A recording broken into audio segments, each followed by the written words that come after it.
ഇവിടെ ഒരു മെക്കാനിക് ഷോപ്പിൽ രണ്ട് ഫ്രണ്ട്സ് ജോലി ചെയ്തുകൊണ്ട് നിൽക്കുമ്പോഴേക്കും അവിടേക്കൊരു ലക്ഷറി കാർ പാഞ്ഞു വരുന്നു. ആ കാർ ഒരു പെൺകുട്ടിയാണ് ഓടിച്ചിരുന്നത്.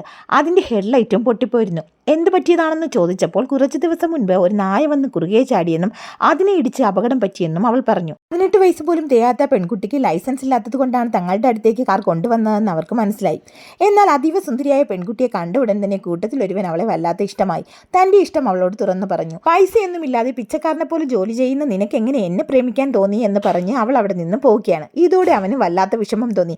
പണമാണ് ജീവിതത്തിൽ ഏറ്റവും വലുതെന്നുള്ള സത്യം അവൻ മനസ്സിലാക്കി. പിന്നീടുള്ള ദിവസങ്ങളിൽ എങ്ങനെയെങ്കിലും പണം സമ്പാദിച്ച് പണക്കാരനാവണമെന്ന് അവൻ തീരുമാനിച്ചു. വർഷങ്ങൾക്ക് ശേഷം അവൻ വലിയൊരു കമ്പനിയുടെ CEO ആവുകയും താൻ ആഗ്രഹിച്ച പെൺകുട്ടിയെ സ്വന്തമാക്കുകയും ചെയ്തു. അങ്ങനെ അവളെയും കൂട്ടി ഒരു ഹോട്ടലിലേക്ക് അവൻ എത്തുകയാണ്. എന്നാൽ അവൾക്കറിയില്ലായിരുന്നു അവൾക്കായി അവൻ കരുതി വെച്ചിരുന്ന സർപ്രൈസ് എന്താണെന്ന്. ശരിക്കും പറഞ്ഞാൽ ആ ഹോട്ടലിൽ നടക്കുന്ന കാര്യങ്ങളെല്ലാം പുറത്ത് പബ്ലിക്കിന് കാണുന്ന വിധത്തിലായിരുന്നു അവൻ കാര്യങ്ങൾ സജ്ജീകരിച്ചിരുന്നത്. തുടങ്ങുന്നത് ഇവിടെ നിന്നാണ്. അനാഥാലയത്തിലെത്തിയ പെൺകുട്ടിയും അവിടെയുള്ള 2 ആൺകുട്ടികളുമായിട്ട് കൂട്ടുകാരാകുന്നു. ഒരിക്കലും പിരിയാനാവാത്ത വിധം അവരുടെ സൗഹൃദം വളർന്നു കഴിഞ്ഞിരുന്നു. ഇതിനിടയിൽ പെൺകുട്ടിയെ ചില ആൺകുട്ടികൾ ശല്യം ചെയ്യുന്നതായി അവർ അറിഞ്ഞു. തങ്ങളുടെ കൂട്ടുകാരിയെ ശല്യം ചെയ്തവരെ അവർ പൊതിരെ തല്ലുകയാണ്.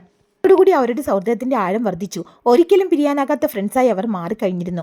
കാലം കടന്നുപോയി. അവർ വളർന്നു വലുതായി. കൂട്ടത്തിലൊരുവൻ ഇപ്പോൾ അവളോട് പ്രണയമാണ്. ഈ കാര്യം തന്റെ കൂട്ടുകാരനോട് തുറന്നു പറഞ്ഞു. നിന്റെ പ്രണയം നീ ഈ ക്രിസ്മസ് രാവിലെ അവളോട് തുറന്നു പറയണമെന്നും അവളെ ഞാൻ നീ നിൽക്കുന്ന ഭാഗത്തേക്ക് കൂട്ടിക്കൊണ്ടുവരാമെന്നും പറഞ്ഞ് കൂട്ടുകാരൻ പോവുകയാണ്. എന്നാൽ ഏറെ സമയം അവരെ കാത്തു നിന്നിട്ടും അവരെ ഇരുവരെയും കാണാനായി സാധിച്ചില്ല. അന്വേഷിച്ച് ഓടിയെത്തി അവൻ കാണുന്നത് രക്തത്തിൽ കുളിച്ചു കിടക്കുന്ന തൻ്റെ കൂട്ടുകാരിയെയാണ്. ഒരു ആക്സിഡന്റ് സംഭവിച്ചു എന്ന് മാത്രം അവർക്ക് മനസ്സിലായി. ആരാണെന്നോ എന്താണെന്നോ ഒന്നും തന്നെ മനസ്സിലായില്ല. അവൻ അവിടെ എത്തിയപ്പോഴേക്കും ആ പെൺകുട്ടി ഈ ലോകത്തോട് വിടപെടഞ്ഞു കഴിഞ്ഞിരുന്നു. ദുഃഖം സഹിക്കുവാനാവാതെ വർക്ക്ഷോപ്പിൽ കഴിഞ്ഞിരുന്ന നാളുകളിലൊന്നിലാണ് ആ കാർ അവിടെ എത്തുന്നത്.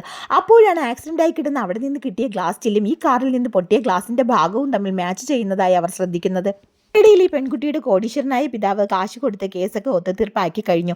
കൂട്ടുകാരിയെ നായ എന്ന് വിളിച്ച് അധിക്ഷേപിച്ചതിലുള്ള വാശിയിലാണ് അവൻ ഇങ്ങനെ ഒരു കടുത്ത തീരുമാനത്തിൽ എത്തിച്ചേർന്നത്. പബ്ലിക്കിന്റെ മുന്നിൽ വെച്ച് തന്നെ കൊലക്കുറ്റം സ്വയം ഏറ്റെടുക്കേണ്ടി വന്നിരിക്കുകയാണ് പെൺകുട്ടിക്ക്. പിന്നെ അവൾ അറിയാതെ തന്നെ അവളുടെ തെറ്റുകൾ പുറം ലോകം അറിഞ്ഞു കഴിഞ്ഞിരിക്കുന്നു. അതോടൊപ്പം തന്നെ തന്റെ മരണപ്പെട്ട കൂട്ടുകാരിക്ക് നീതി നേടിക്കൊടുക്കുവാനും അവന് സാധിച്ചു.